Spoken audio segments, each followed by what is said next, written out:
governo moçambicano orientou a autoridade tributária a baixar o preço de referência e os direitos aduaneiros na importação de produtos frescos da vizinha África do Sul. A medida visa criar condições para a manutenção dos preços nesta quadra festiva. De acordo com o ministro da Indústria e Comércio, Max Tonella, além de se ter orientado a autoridade tributária a baixar os preços de referência na importação de produtos, como batata, cebola e tomate, foi reforçada a inspeção aos comerciantes formais e informais, como forma de evitar a especulação de preços. Para produtos frescos, em que o país produz mais no período entre maio e setembro, para evitar que hajam rupturas de estoques e também um elevar do nível dos preços, trabalhamos com a autoridade tributária, que é e desse trabalho resultou a redução dos preços de referência sobre os quais incidem as taxas aduaneiras, que é para assegurar que, sobretudo, os pequenos importadores possam importar e colocar no mercado, de modo a evitar a permitir que haja disponibilidade desses estoques. Em resultado do trabalho, da intensificação que se fez do trabalho da INAI, temos estado a deparar com situações de especulação de preços e de produtos fora de prazo e temos agido com vista a resolver essas questões aplicando a legislação vigente. O governo dá ainda a garantia de que o preço das bebidas não vai subir nesta quadra festiva. Refrigerantes e cervejas, portanto temos estado a trabalhar com os grandes produtores, incluindo a Coca-Cola e as cervejas de Moçambique, e há garantias em todo o país de disponibilidade de estoques em quantidade e estabilidade de preços. Portanto, a Coca-Cola está já desde há 2 semanas a proceder ao envio de estoques que normalmente são acumulados para servir esta época para os distritos, para assegurar que não hajam rupturas. O mesmo tem estado a acontecer com as cervejas de Moçambique. Max Tonella apela à sociedade a denunciar qualquer subida anormal de preços, de modo a que a Inspeção Nacional de Atividades Econômicas possa corrigir. A nova fábrica da Coca-Cola em Maputo começa a operar em fevereiro de 2016 e vai empregar 400 pessoas. O empreendimento terá capacidade para produzir 65 mil caixas de refrescos por ano, o que representa o dobro da capacidade atual. O ministro da Indústria e Comércio, Max Tonella, visitou esta segunda-feira o projeto de construção da nova fábrica da Coca-Cola no bairro da Matola Gar, no município da Matola. O empreendimento, avaliado em 130 milhões de dólares, inicia sua operação em fevereiro de 2016, altura em que vai desativar paulatinamente a fábrica localizada no bairro da Machava, no município da Matola. A fábrica é considerada uma das maiores unidades de produção da Coca-Cola no mundo, contando com equipamento de última geração. O empreendimento, em construção desde março de 2013, vai permitir que a Coca-Cola duplique a sua atual capacidade de produção em Maputo para 65 mil caixas de refrescos por ano.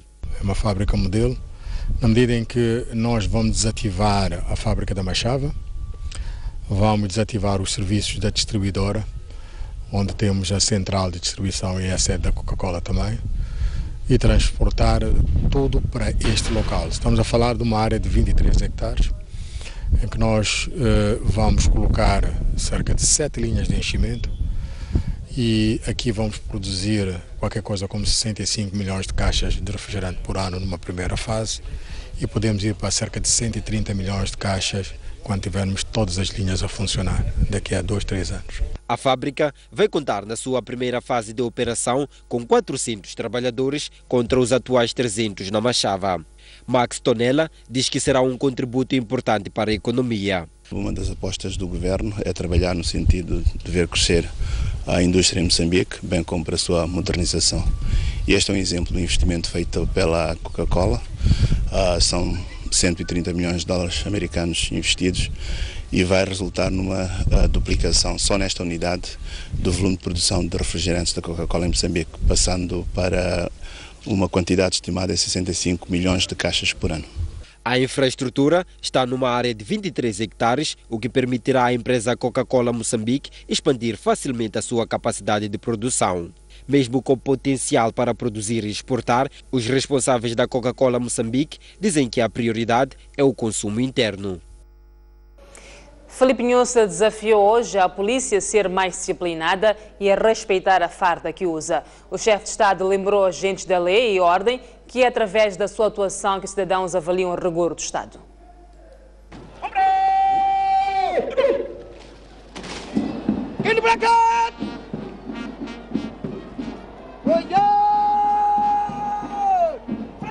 É a segunda cerimónia de encerramento de cursos básicos da polícia que Filipe Nhussa dirige na qualidade de comandante-em-chefe das Forças de Defesa e Segurança.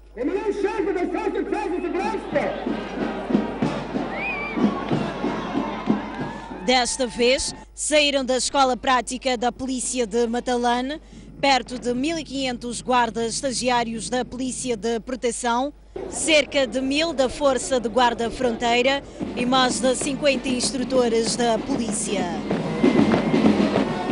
Dirigindo-se aos graduados, o chefe de Estado desafiou-os a respeitar a farda que passarão a usar, pois ela representa o Estado moçambicano.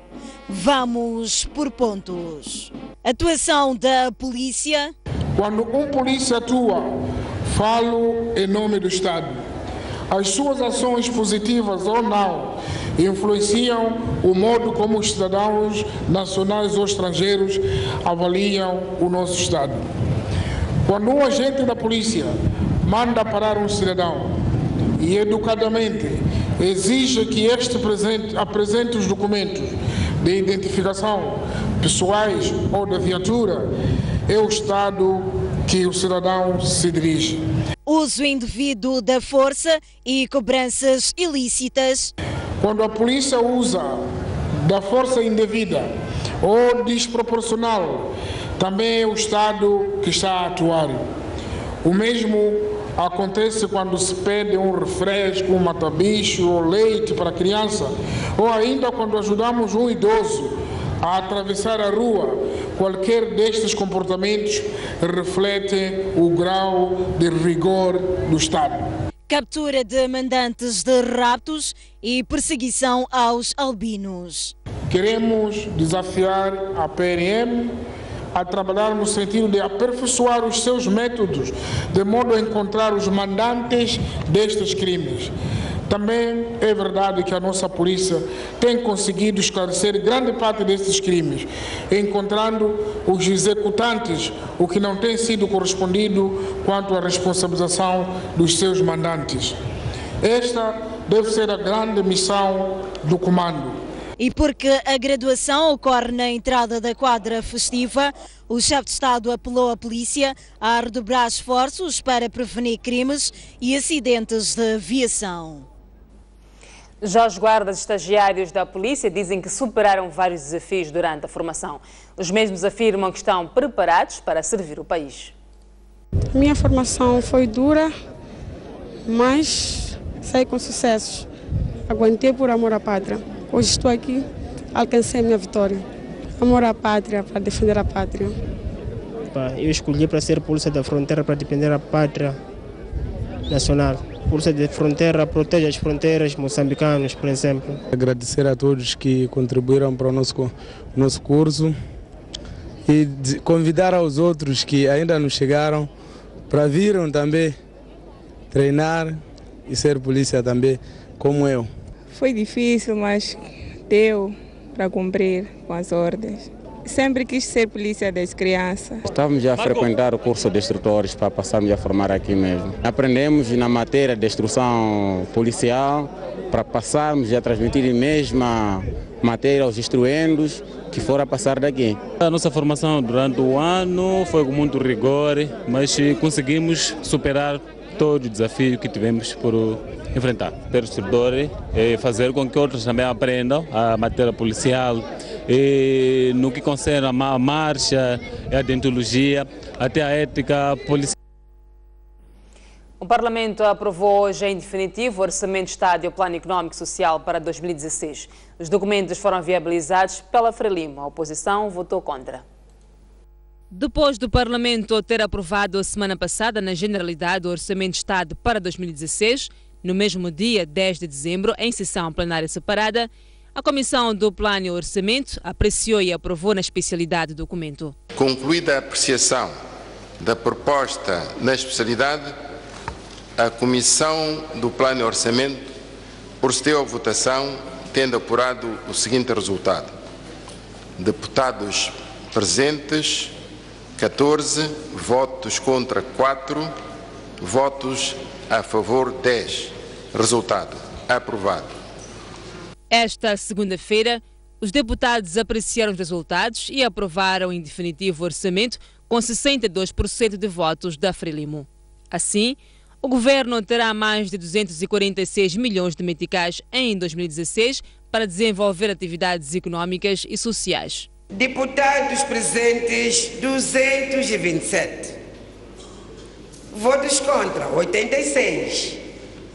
Abstenções, 0. Votos a favor, 141.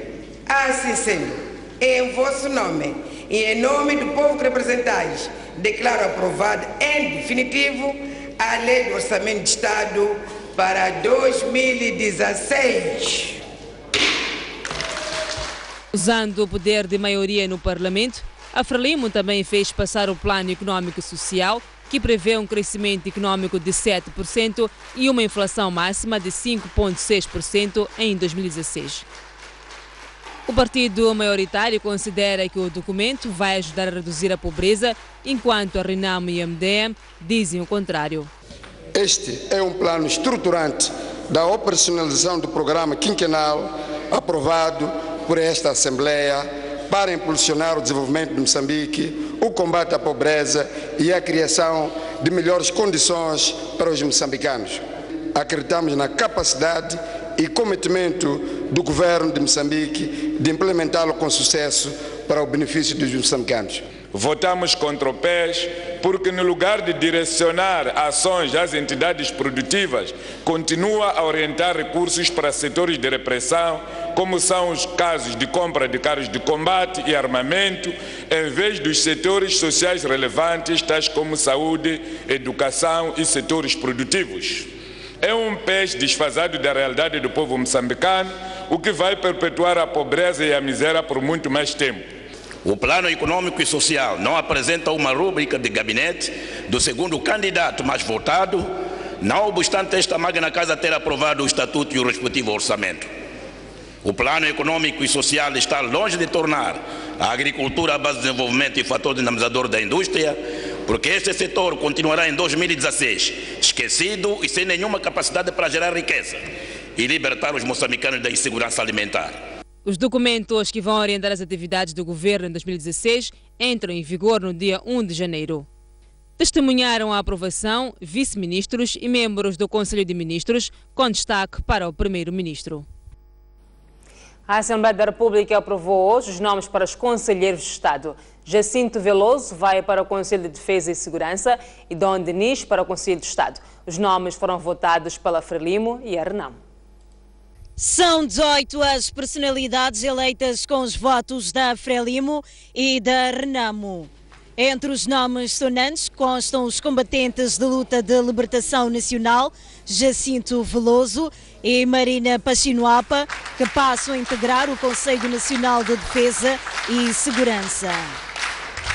Diolinda Guzmán e Dom Denis Singolano foram eleitos para o Conselho de Estado. Na mesma ocasião foram eleitos outros membros para a Comissão Nacional dos Direitos Humanos e Conselho Superior da Comunicação Social. A Frelimo e a Renamo, responsáveis pela eleição destes membros, chamaram a atenção para a melhoria da qualidade de ideias nos órgãos onde serão integrados. A bancada entende que os candidatos são de reconhecido mérito e experiência, têm perfil adequado e de unidade suficiente para as funções a que concorrem. Por esses fundamentos, reitero mais uma vez que a bancada da Frelimo, minha bancada, votou a favor da presente resolução. A bancada parlamentar da Renamo votou a favor do projeto em debate porque acreditamos que este Conselho Superior de Defesa e Segurança, cujos membros hoje serão eleitos, serão capazes, se calhar, de fazer o que os outros não fizeram aconselhar o chefe do Estado, porque ele é obrigado por lei a os consultar no caso de estado de emergência, declaração de guerra e entre outras as coisas. Por sua vez, a bancada do MDM votou contra, alegadamente porque foi excluído de propor nomes. Minha bancada votou contra o projeto de lei tenente à eleição de membros do Conselho Nacional de Defesa e Segurança, porque os procedimentos para a sua constituição não obedeceu à composição da Assembleia da República, ignorando a existência da bancada parlamentar do MDM, praticando assim a exclusão. A eleição destes membros é o culminar de um processo de auscultação que iniciou em novembro passado, conduzido pela Comissão dos Assuntos Constitucionais, Direitos Humanos e de Legalidade da Assembleia da República. O MDM diz que se sente discriminado na Assembleia da República pelo fato de não ter direito de indicar uma personalidade ao nível deste órgão e conclui que há violação da Constituição da República.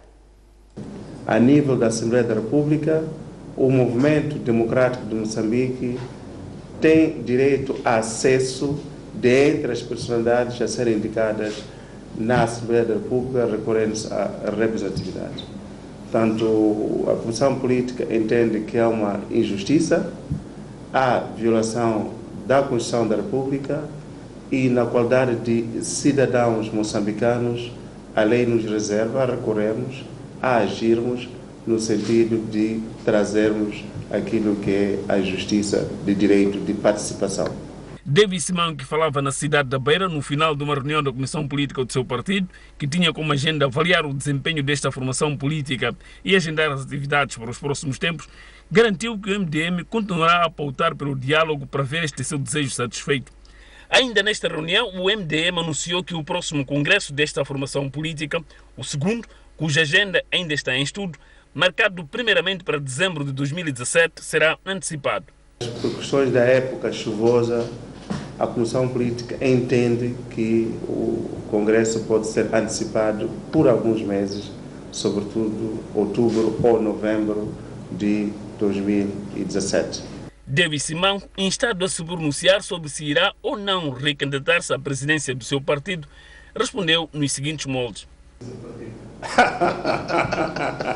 Olha, nós criamos um partido para todos e no partido não podemos promover protagonismos adiantados. Portanto, deixem que o tempo o dirá. A nossa missão hoje é garantir que o partido cumpra com as suas obrigações, que os órgãos do partido funcionem. Mas antes do Congresso, o MDM será reunido em dois grandes eventos. O primeiro será o Conselho Nacional e o segundo, a Conferência Nacional da Liga da Mulher, eventos agendados para meados do primeiro semestre do próximo ano, que deverão decorrer na província de Tete. Moçambique é o 9º país mais pobre do mundo, segundo o relatório do Índice de Desenvolvimento Humano, divulgado esta segunda-feira. Foi divulgado esta segunda-feira o relatório do Índice de Desenvolvimento Humano, referente ao ano 2015. Moçambique ocupa o 9º lugar dos países mais pobres do mundo, ou seja, com menor índice de desenvolvimento humano. Segundo este relatório, somos o país mais pobre da África Austral e entre os países falantes da língua portuguesa, atrás da Guiné-Bissau, que ocupa o 11º lugar. Apesar de ter obtido mais pontuação, o país desceu do 10º lugar que alcançou ano passado para o 9º este ano.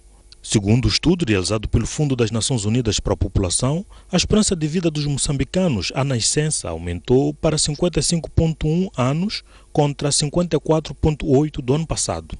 A renda bruta per capita dos moçambicanos também subiu para $1.123 contra $1.072 do ano passado.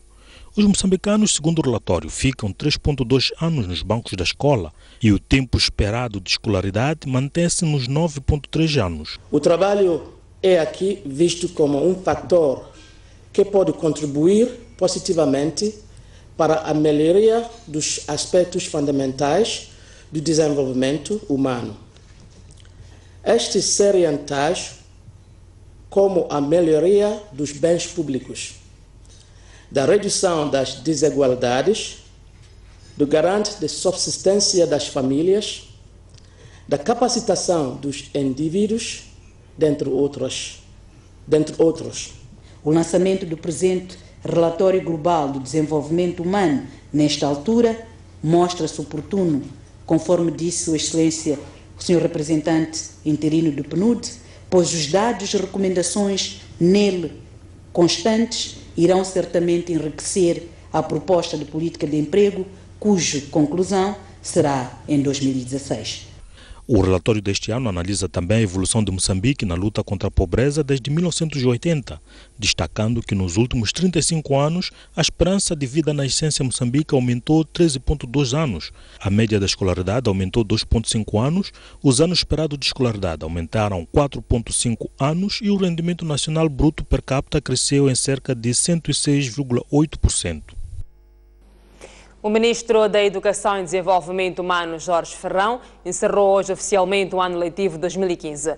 Na cerimónia que teve lugar no distrito de Belém, em Gaza, o governante defendeu que os adultos devem ser mais interventivos na transmissão de valores às crianças para que saibam fazer as melhores escolhas na vida. Estudam 1.363 alunos, todos sentados no chão.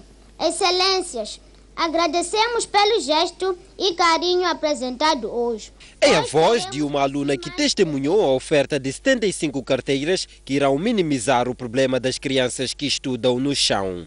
A oferta da Odebrecht acontece numa altura em que a escola primária do 1º e 2º grau de Xissan acaba de inaugurar 3 salas de aula construídas pela comunidade. Para o diretor da escola, as carteiras irão ajudar na melhoria da qualidade de ensino naquela escola que conta com mais de 2.000 alunos. Vão aliviar o sofrimento das crianças que estudavam sentadas no chão e isso vai ajudar também na melhoria do próprio aproveitamento, na medida em que a criança deixa de sentar no chão. E hoje mesmo estamos a inaugurar 3 salas de aulas construídas pelo esforço da comunidade. E as carteiras serão alocadas nas 3 salas e teremos 6 turmas que estudavam sentadas por baixo das árvores, passam para aquelas 3 salas. Isso é um alívio para estas crianças. Depois de visitar as instalações da escola, na companhia de governantes a nível da província e parceiros amigos da educação, Jorge Ferrão defendeu perante pais e encarregados de educação a necessidade de ajudarem as crianças a fazerem melhores escolhas na vida. Que país é que vamos fazer se nós não conseguimos passar os valores aos mais jovens? Que país é que vamos fazer se os nossos próprios filhos já não nos conseguem escutar? Este é que é um problema de educação em Moçambique. Aprender a escutar e ver os exemplos dos mais velhos. Se ficarmos só a cantar e a dançar, a chorar, eles não vão mudar. Temos que ser nós a fazer essa mudança nos nossos jovens. Falando sobre o encerramento do ano letivo, Jorge Ferrão instou os alunos que estão em exames a se empenharem. Aqueles que não estudaram, não estiveram presentes, não vão ter resultado. Chumbar dói muito. Vemos o nosso amigo que esteve na mesma sala que passa e nós ficamos atrás. Não é só a dor de perdermos o amigo que vai para outra classe, é também que os nossos pais investiram dinheiro durante o ano e não tiveram resultado. No final da cerimónia, o ministro da Educação mostrou as suas habilidades de jogador de xadrez. O ato foi ainda marcado por momentos culturais que alegraram os presentes.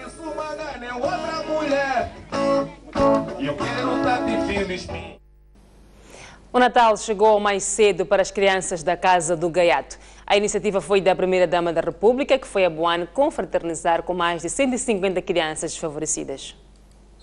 Com mais de 150 crianças, a Casa do Gaiato é uma das 24 instituições de solidariedade registradas na província de Maputo.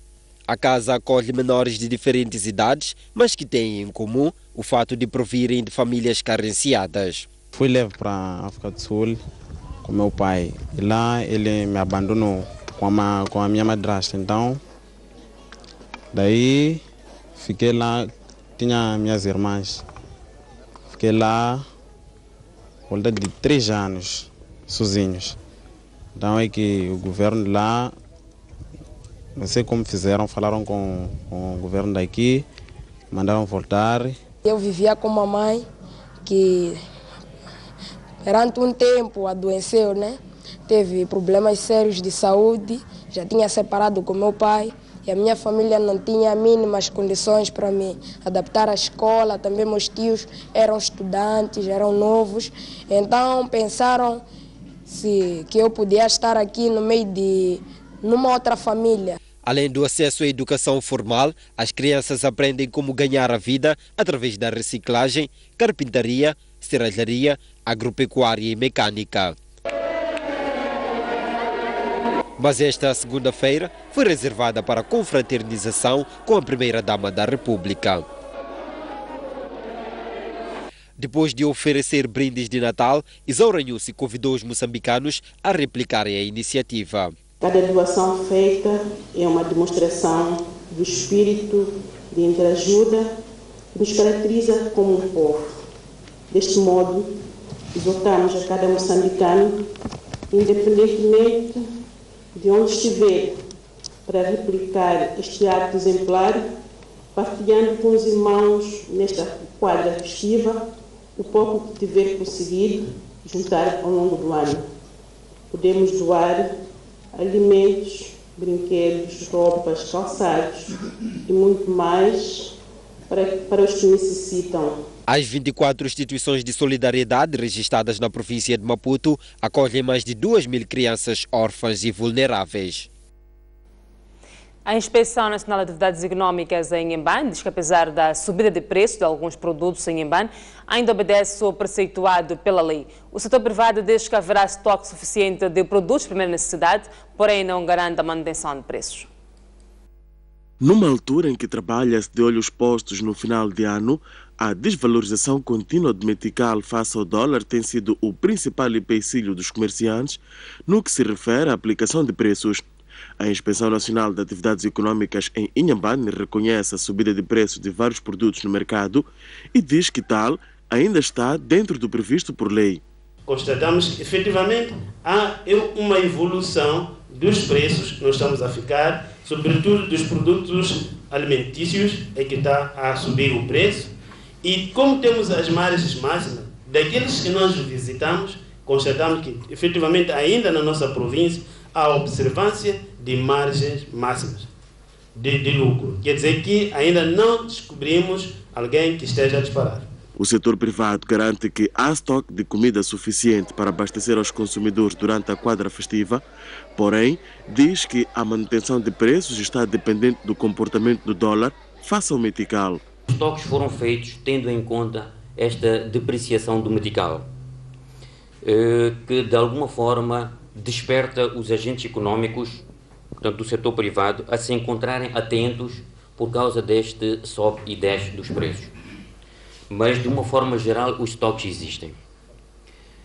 Outra coisa que temos a salientar são alguns produtos de primeira necessidade que normalmente em todos os anos têm tido problema de ruptura de estoques, mas está-se a fazer um trabalho para ver se este ano a coisa seja um pouco diferente. O secretário permanente provincial de Inhambane deixa instruções claras ao INAI no sentido de acabar com qualquer tentativa de especulação de preços. Continuar com a sua atividade de fiscalização para reprimir qualquer situação de especulação de preços. Portanto, se houver essas situações de venda de produtos fora de prazo, uma especulação de preços acima daquilo que seria o margem, os lucros recomendáveis, eu penso que poderão naturalmente tomar medidas de acordo com as normas vigentes. O governo e o setor privado sentaram-se à mesma mesa nesta sala para aferir o nível de preparação de cada um deles para fazer face à quadra festiva. Vamos a um breve intervalo, voltamos a seguir com mais informação.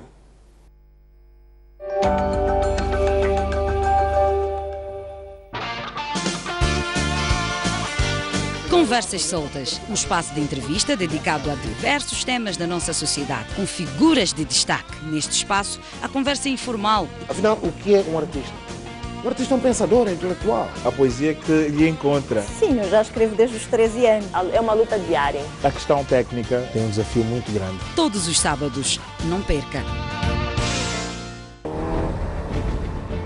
insegurança rodoviária. 1.14. Se tivesse direito ao prêmio, a gente te atribui agora. Não quero falar. Aventuras diárias de milhares de pessoas. Os comboios minimizam os problemas de transporte nas cidades de Maputo e Matola, mas o grande dilema que se coloca são as enchentes. Mais de 1.300.000 pessoas enfrentam restrições no abastecimento de água em Maputo. Esta água, pelo que estamos a ver, é suja. Não temos como. Temos bebês, estamos a dar essa água a beber, já temos problema de diarreia. A parceria entre o cavalo e o homem. Andar a cavalo não é assim tão simples quanto parece. Há sempre a necessidade de cumplicidade entre o homem e o atleta animal. Esta segunda-feira, às 23 horas, no Grande Plano. Uma criança e um jovem desapareceram nas águas da praia do Inos, aqui na cidade de Pemba.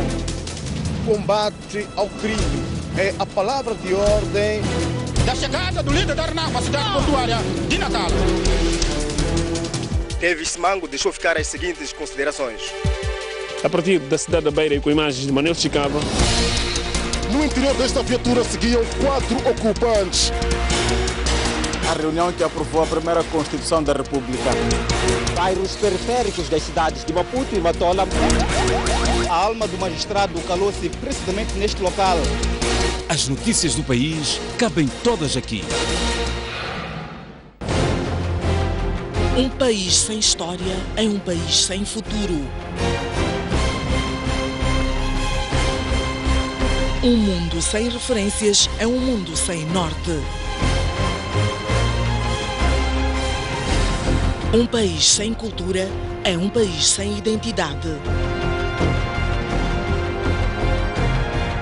Um país sem ídolos é um país sem referências.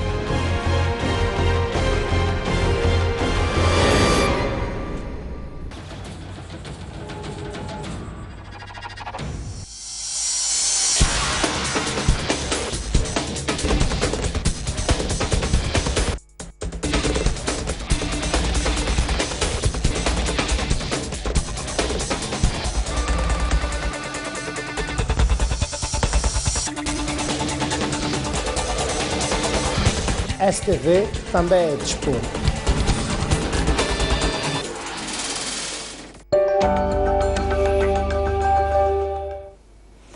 O presidente da África do Sul, Jacob Zuma, fez uma segunda alteração no Ministério das Finanças em 2 semanas. O presidente da África do Sul, Jacob Zuma, substituiu o ministro das Finanças, Nhlanhla Nene, por David Van Rooyen na semana passada. No entanto, com o pedido dos sul-africanos, Zuma voltou a substituir Van Rooyen por Pravin Gordhan esta semana. Analistas políticos da África do Sul consideram que este é o começo do fim para Zuma, porque cedeu à pressão de dentro de seu próprio partido e que certamente não pode ser bom para ele. Para além de denunciar a inconsistência das decisões tomadas pelo presidente, numa altura em que a economia requer medidas concretas para conter a desvalorização do rand face ao dólar e conter a inflação. O referendo constitucional na República Centro-Africana já provocou a morte de 2 pessoas no enclave muçulmano de Bangui, resultado de confrontos entre opositores e apoiantes da consulta popular. O processo eleitoral divide os muçulmanos da ex-rebelião Seleka e algumas fações, como a do antigo número 2 do movimento, Nureddin Adam, rejeitam as eleições. Outros muçulmanos querem votar e empunharam cartazes em frente à sede da MINUSCA, a missão da ONU no país, que diziam: estamos inscritos, é para votar. A nossa Assembleia de Voto é aqui, por isso temos o direito de votar. Num país marcado há 3 anos por violentos confrontos intercomunitários e interreligiosos, este referendo constitucional é a primeira tentativa de regresso à normalidade na vida política do país. As eleições presidenciais e legislativas estão marcadas para 27 de dezembro. A República Centro-Africana, um dos países mais pobres do mundo, está mergulhada no caos desde o derrube do presidente Bozizé em março de 2013 pela ex-rebelião Seleka. Perto de 2 milhões de eleitores foram chamados a aprovar a nova Constituição, que deverá instaurar uma 6ª República desde a independência desta ex-colônia francesa em 1960. A Praia de Belém, em Gaza, vai receber o primeiro festival fim do ano. O evento, organizado pela Bang Entretenimento, vai acontecer de 31 deste mês a 3 de janeiro de 2016 e conta com a atuação de 15 artistas, entre DJs e músicos. A passagem do ano 2015 em Belém, na província de Gaza, será desta vez diferente. 15 artistas nacionais e internacionais vão proporcionar o ambiente de festa. Trata-se do evento denominado Festival Fim do Ano. Neste espetáculo de 4 dias, não só o público adulto terá o privilégio de fazer parte, as crianças também. Escolhemos a Praia de Belém, que vai ser do 31 a 3 de janeiro. Das 9 às 10 vamos montar o Parque Lisa Só Festas para as crianças. E à noite são as festas que a gente vai fazer, com música. Vamos ter o maior fogo de artifício, que acredito que Moçambique já viu, e o fogo de artifício vai acontecer no meio do mar. Os artistas prometem levar atuações inovadoras e garantem uma festa por excelência. Muita festa, vou carregar comigo os meus bailarinos e as minhas bailarinas e vamos fazer de tudo para que seja um espetáculo super cheio, com muita qualidade. Estou lá para trazer alegria, acima de tudo.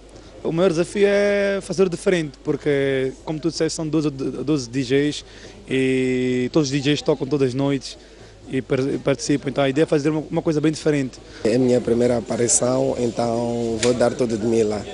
Esta é a primeira vez que a Bang Entretenimento lança o festival Fim do Ano e a iniciativa vai juntar artistas que se destacaram durante o ano.